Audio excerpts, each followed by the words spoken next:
Magandang hapon po sa kanila lahat. Yan, palagpakan natin ang Diyos sa mapagpalang hapon. Dapat natarito tayo upang humingi ng awa sa Diyos. And amen? Dahil sa buhay natin, hindi maiaalis na tayo ay magkakasakit. Hindi maiaalis na tayo ay magkakaproblema. Kahit mayaman, kahit bata, matanda, may problema. Lahat po yan umaasa sa awa ng Diyos.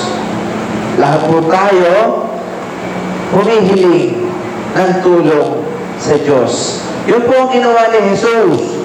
Yun po siya nabubuhay pa. Ang ginawa niya, naglilibot siya. Naglalakbay. At ano ang una niyang ginagawa? Nagpapagaling. Kami po ni Father Jeff, kadarating lamang galing Canada, Amerika, at sa London, England. Nag-healing. Sabi nga ng mga nakasama ko, Father, kakaiba ang healing ngayon.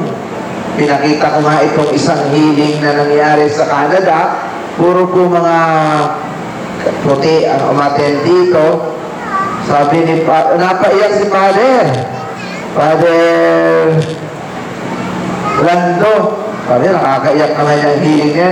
Kasi po itong babaeng ito ay dating bulag. Sinabihan na po siya ng doktor na hindi na siya makakakita kailanman yung kanyang isang mata. Ito po ang nangyari. Matapos magpa-pray, sabi na kasi ng Bishop ko, Fernando, ikaw ay naka-iPhone 6 na, meron niyang video, i-take mo. Ay si Father Jeff, parang nararamdaman niya na mahihil yung bulag. Ini-record niya.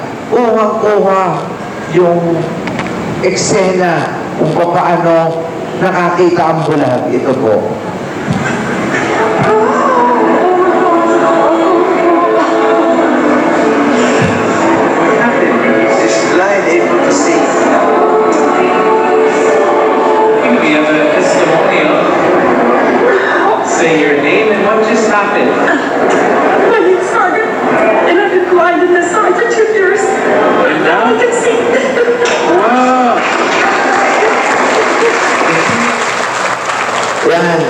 Yan po ang paghahari ng Diyos. Sa mga nakarinig, umiiyak sila. Alam mo, hindi ko rin makakalimutan yung minsan nagmisa ako sa Palawan. Bago po ako nagmisa, may isang tumigil ako sa lugar ng mga madre, Agustinian Sisters. Ay napaga ako ng gising. Nagdasal ako sa chapel. Tapos pagkatapos ko magdasal, pumunta ako sa kitchen, naghahanap ako ng kape. Dahil sa umaga, hindi kumpleto ang umaga ko pag walang kape. Sabi ng madre, Father, masyadong maaga pa. Bumalik ka uli, magdasal ka. Wala ako nagawa, nagdasal uli. Pupuntahan na lang kita doon pag luto na ang kape. Tapos ang kalahating oras, ang sabi niya, Father, luto na ang kape. Pumunta ka na dito. Ipupunta na po ako sa kainan, sa refectory. At nakikita ko nagwawalis yung isa namang madre. Napatingin ako sa kanya, kitang-kita ko, pinulot niya, yung patay na ibon. Binuksan niya na yung basurahan. Nung nakita ako papalapit, nagbago ang kanyang isip, tinakpan yung basurahan at ibinigay sa akin ang patay na ibon at sabi, Father, buhayin mo.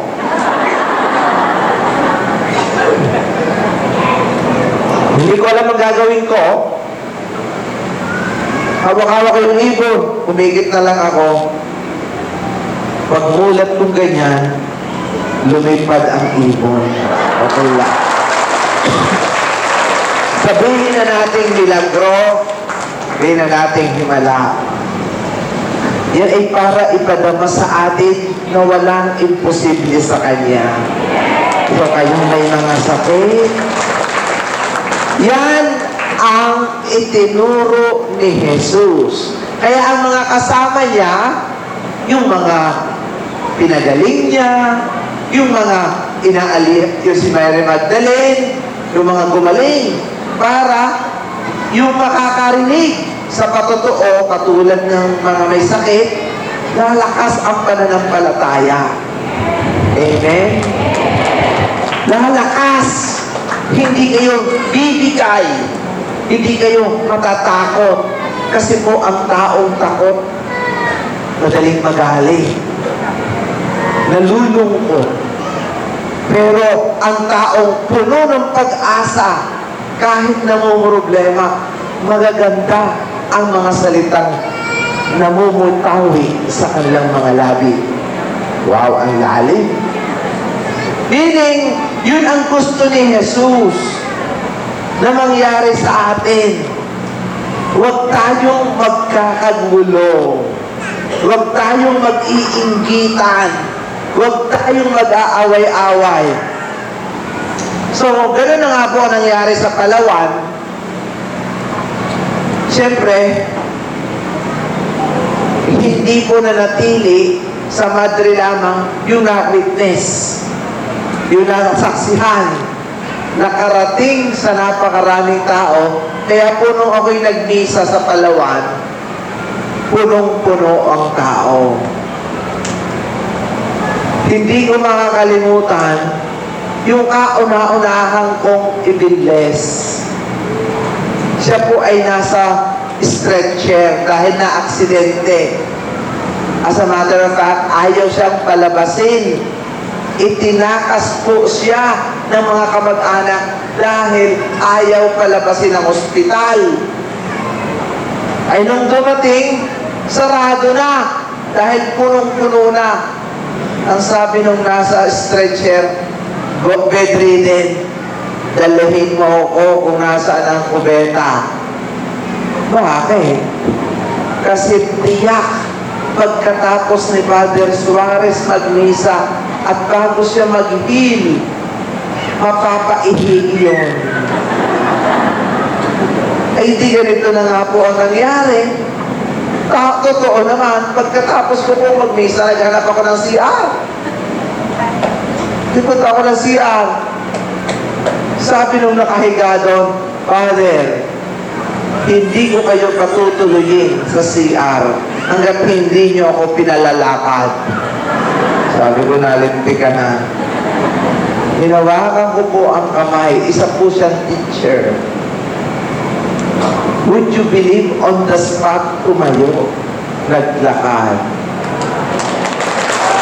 Hindi ko makakalimutan yung mga nagdala. Yung may hawak-hawak. Isa doon ay kapitbahay. Sabi ko, bakit ka naman umiiyak? Sabi ko, Father, ganun po pala. Hindi ko mapigilan ang tumulo ang luha. Father, ako maraming galit sa dibdib. Marami akong hinanakit. Pero nung nakita kong lumakad ang aking kumare, parang naglango ang galit ko. Nawala. Naging saya ang nararamdaman ko. Ganon din ang tinanong ko yung isang umiiyak. Sabi niya, ako po isang pulis. Marami po akong kasalanan. Ako po'y guilty na. Dahil ako'y hindi tapat sa asawa ko. Ako'y may kabit. Pero Father, nung nakita kong tumayo itong lumpong ito, kilala ko po yan. Ako pinapaluha. Alam nyo, yung sinasabi kong ito, yun po ang paghahari ng Diyos.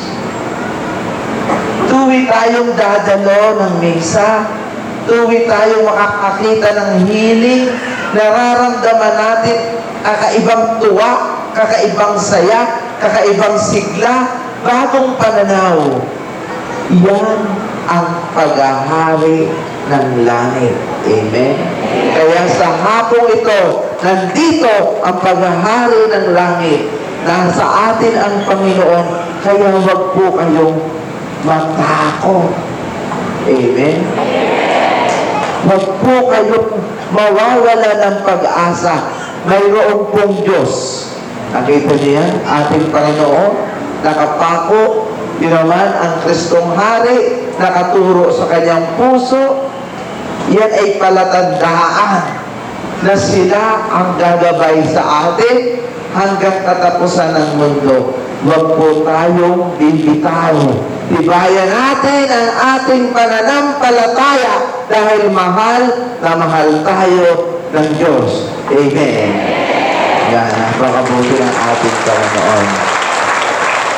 Alam mo minsan, pagka hindi ko na alam ang aking i-homily, kasi kaming mga pari, salita na ng salita. Sabi ko, ipakita na lang sa gawa yan, napakaraming nahihil. Ito pong cellphone ito ay napakaraming record ng healing. Mga milagro ng Diyos. Lumpo, bulag, pipi, bingi. Again, hindi po ako nagpapagaling. Ang Panginoon, ginagamit lamang ako para po bumalik muli ang tao sa Diyos, para maniwala, para wag mainip.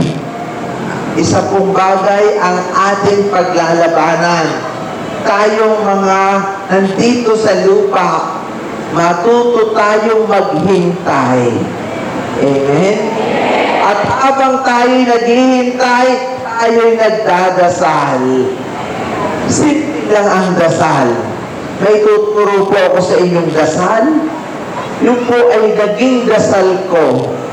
Hindi ko alam na ang pupuntahan kong lugar after 30 years ay yung Santissima Trinidad.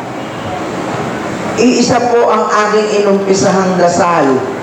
3 Ama namin, 3 Aba Ginoong Maria, 3 luwalhati patungkol sa Santissima Trinidad, Ama, Anak, at Espiritu Santo. Kung gusto niyo pong mag-umpisa ng dasal, yun lamang ang dasalin ninyo. Ngayon, pag dinadasal ko yun, nakapokus ako sa Panginoon, kahit pikit, kahit mulat, hindi natin kailangang salitain. Sa umpisa, salitain natin. Pero bandang huli, magiging mantra. Ang lalim ng dating ng dasal na ito. At humiling tayo sa Santissima Trinidad. Hindi tayo bibiguin. Tayo ay puproteksyonan. Ibinigay ko na sa inyo ang sekreto ko. Dasalin ninyo yan. 3 Ama namin, 3 luwalhati, 3 Aba Ginoong Maria, patungkol sa Santissima Trinidad, at lahat ng ating hinihiling ay ibibigay sa atin. Amen. Ngayon po, tayo ay magdadasal ng Come Holy Spirit. Kakantahin natin yan, pumingkip tayo. At ibukas natin ang ating mga palad. Parang handang-handa tayong tanggapin ang biyaya, kapatawaran ng ating Panginoon. Come Holy Spirit, I need you. Come Holy Spirit, I need you. Come Holy Spirit, I pray.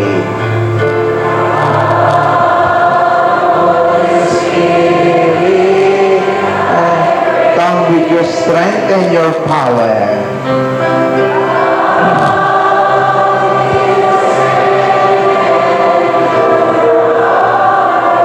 Come in your own special way.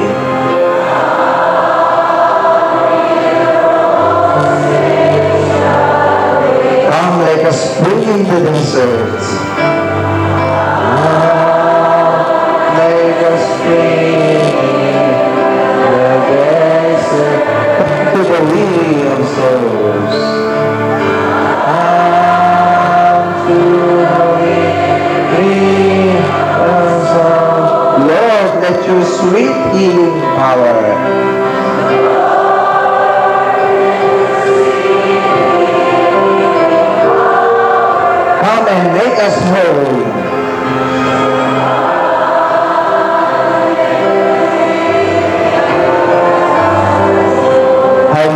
Espiritu Santo. Espiritu Santo, kinakailangan kita.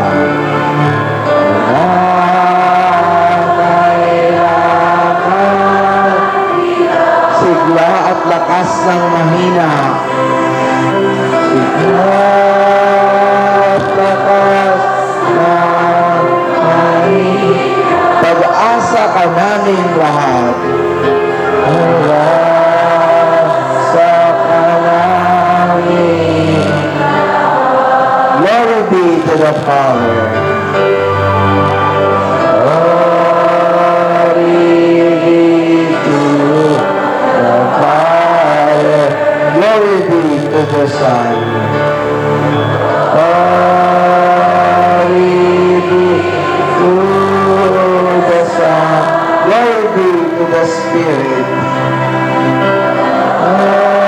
Glory be to the Spirit, now and forever. Amen.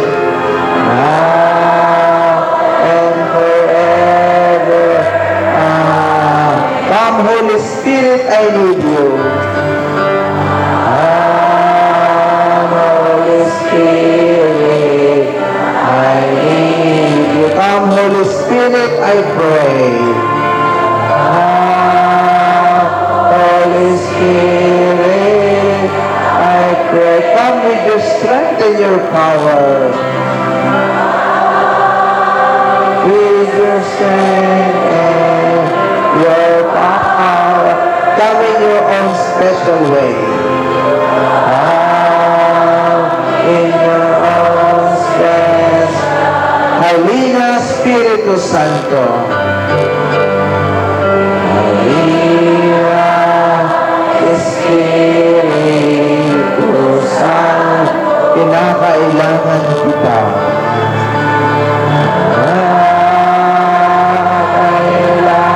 Kinakailangan kita. Sigla at lakas ng mahina. Sigla at lakas ng mahina. Pag-asa ka namin lahat. Pag-asa ka namin lahat. Glory be to the Father. Glory be to the Father. Glory be to the Son. Glory to the Son. Glory be to the Spirit. Glory be to the Spirit, now and forever. Amen. Now and forever. Amen.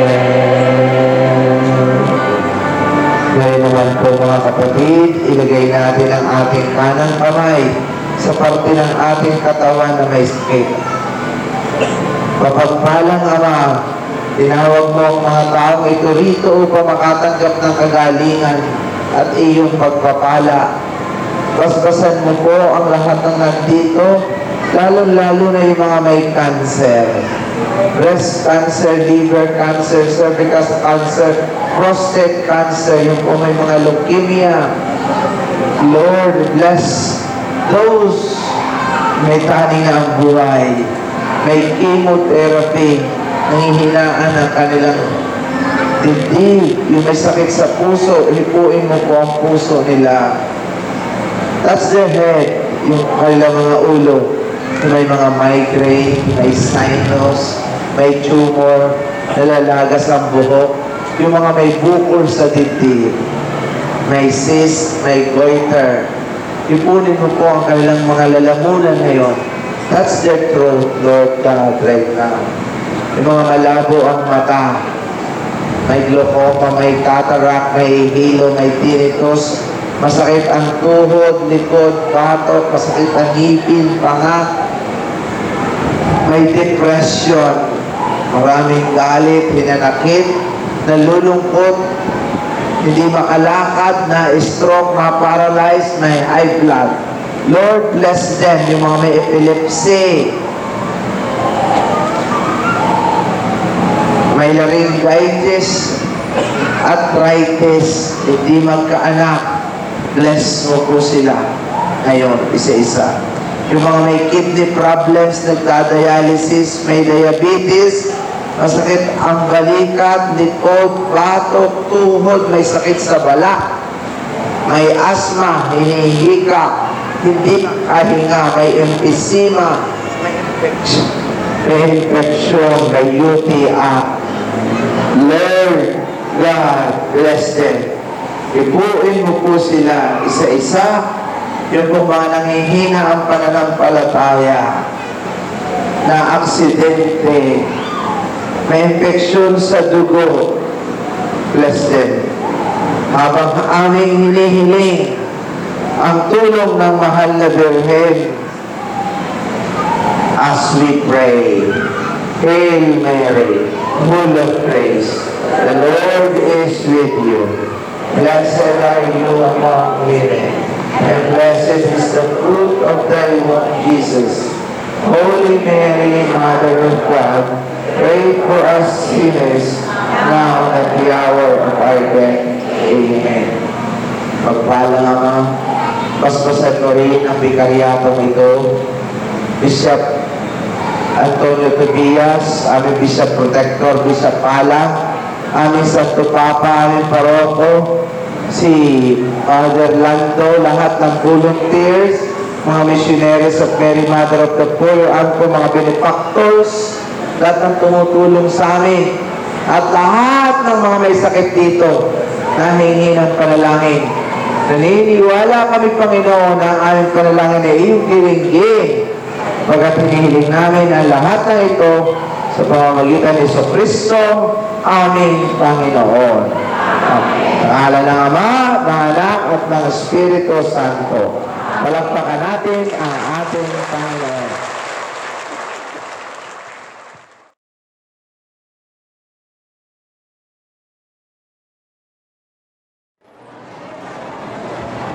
Yan, may malaki pong milagro na nangyari dito nung isang misa natin. Siya po ay dapat operahin sa brain dahil meron pong tumor. Bigla pong hindi na po siya na-opera pa. Pakilala mo ang iyong pangalan at ano nangyari sa iyo. Madali ha. Yan.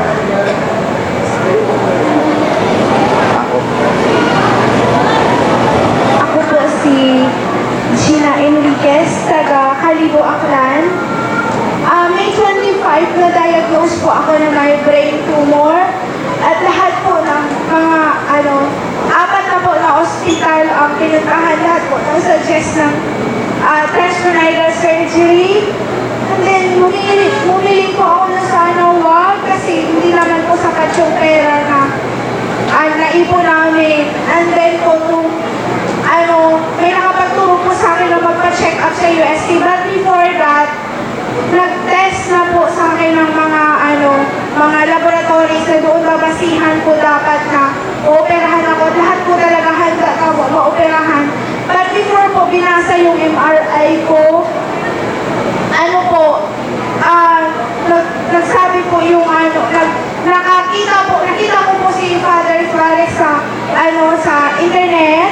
Tapos sabi ko, pupunta ako dyan sa pari na yan kasi alam ko nandyan si Lord sa kanya. Mahihila ako, ayaw ko po ma-opera. And then, nung sinabi ko sa kanya, bumulong ako sa kanya, July 17, bumulong ako sa kanya, Father, may brain tumor ako. Sinabi lang niya sa akin, mananampalataya ka lang, gagaling ka. July 20, binasa po lahat ng results. Nag-decide po ang mga doctor ng USC na hindi ako operahan, gamutan na lang. Sa ngayon po, yung aking hiling yung mabalik yung aking eyesight. Kasi gusto ko pong bumalik sa pagtuturo. Salamat po.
okay sila. Ngayon ako nakakakita na kami.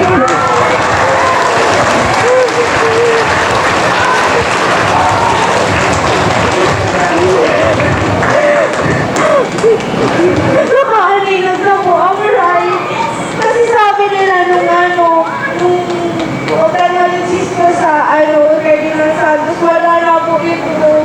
Hindi na makakakita. Opo. Ay, wala na ilang ito.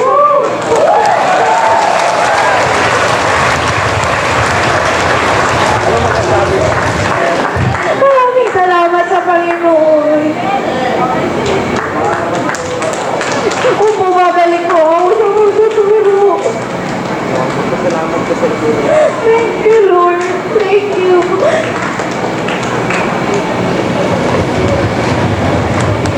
Yan, kanina lamang po ay bulag siya dahil nga po sa apekto ng brain tumor. Tapos ngayon maliwanag na ang kanyang mata. Salamat sa Diyos.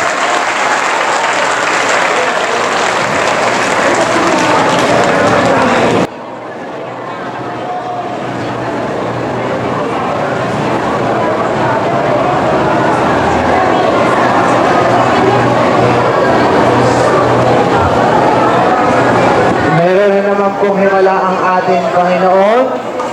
Yan.